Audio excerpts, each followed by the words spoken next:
د افغانستان امریکایي پوهنتون چې د هیواد په کچه معتبر او معیاري پوهنتون بلل کېږي د افغانستان د منل شوي تحصیلي نصاب پر ځای خپلو زده کوونکو ته د پښتو ژبې او د افغانستان د تاریخ په تړاو ناسم او تعصبي مسایل تدریسوي. د دې پوهنتون د ماسټرۍ پروګرام لپاره د اجباري مطالعتي مواد تر نامه لاندې په یوه چپټر کې د پښتون قوم، ژبې او د افغانستان د تاریخ، ډیورنډ کرښې او نورو مسایلو په تړاو داسې محتوا راغونډه شوې چې د خلکو ترمنځ کرکې او قومي تعصبات ته پکې لمن وهل شوې او ملي ګټې او ارزښتونه پکې تر پوښتنې لاندې راغلي دي. په دغه چپټر کې چې اکثریت برخې د یوې ورځپاڼې او څو ویب سایټونو له مقالو ترتیب شوي، پښتانه د یهودانو ورکه شوې قبیله ګڼل شوې او غلجي پښتانه یې ترکان ګڼلي.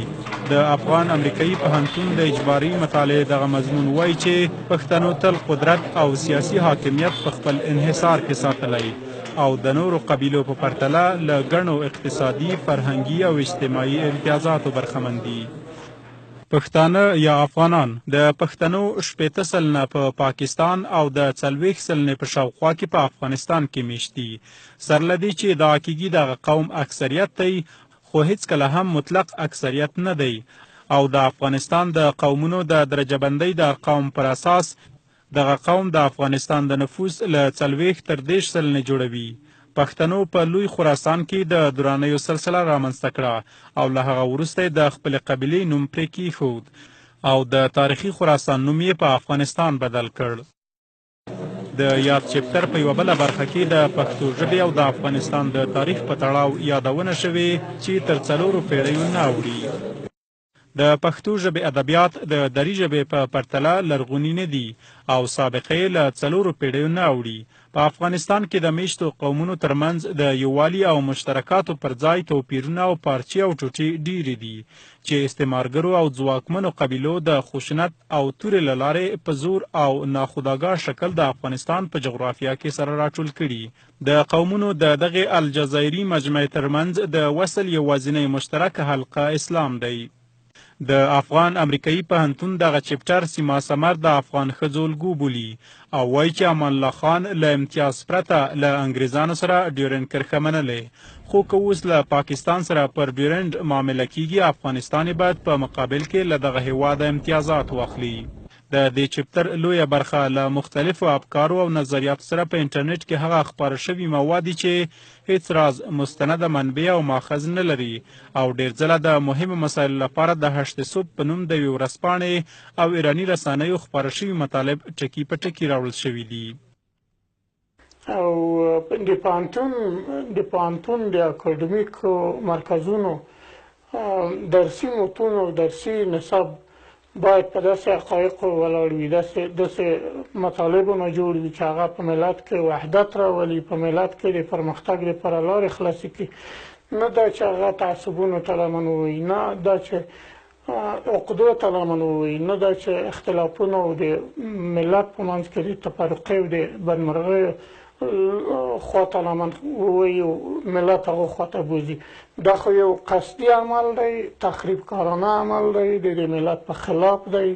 افغان لیکوالان او مورخین وایي د یوه تحصیلي مرکز له ادرسه د دغه راز ناسمو معلوماتو خپرول نه یوازې له پښتو ژبې او افغانستان سره خیانت دی، بلکې په وینای دغه پوهنتون په دې کار سره پر لوی لاس د افغانستان له رسمي ژبې، تاریخ او ملي ارزښتونو سره تعصبي چلند کوي.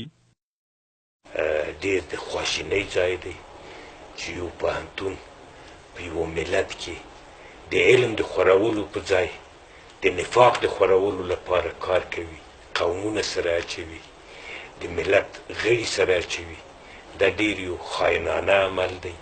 خصوصا کله چې دا پوهنتون د یوه نړیوال د یوه هیواد سره تړلی پوهنتون دی، د یوه هیواد په نامه پوهنتون دی. نو دا په خپله بیا هم یو خاینانه عمل دی. یعنې دغسې غلط اسناد او داسې غلط معلومات محصل ته ورکول دا یعنې د افغانستان د محصلینو سره او د افغانستان د ولسونو سره یو جرم دی او باید په دغه برخه کې حکومت کوټلي ګامونه پورته کړي. باید د دوی وظیفه ده، د دوی دا دنده ده چې باید د امریکایي پوهنتون نصاب هم لکه د نورو پوهنتونونو د نصاب په څیر وڅېړي او هغه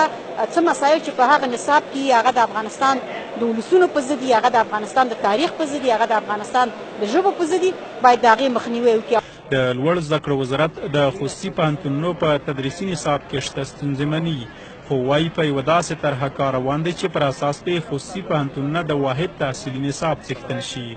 د دغه وزارت ویانده وایي د افغانستان خصوصي پوهنتونونه د تحصیلي موادو په برخه کې د استقلالیت ترڅنګ د یو لړ مشخص اصولو تابع هم دي چې باید رعایت کړي. یعنی بر اساس قانون باید تمام موادی که در نهادهای تحصیلات عالی افغانستان تدریس میشه، چی خصوصی و چی دولتی، باید از تایید ریاست انسجام امور اکادمیک ما رو داشته باشه.